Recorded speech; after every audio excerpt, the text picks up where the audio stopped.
Hi!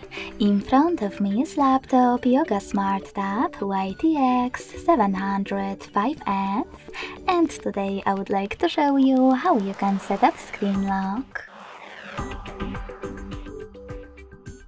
Begin by going into Devices Settings and scrolling down just a bit to access Security.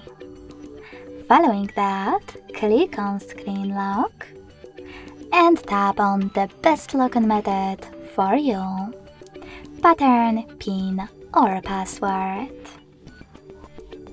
Now you finally get to create it.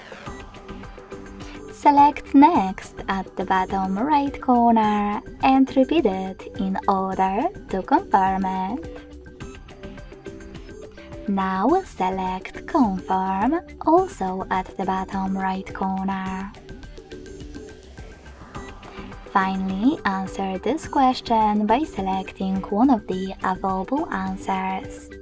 How do you want the lock screen to display your notifications?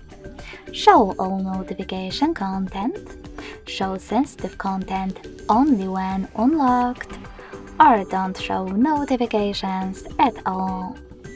Whatever you decided, when you're done, hit Done. So now, when I switch off my screen, then turn it back on,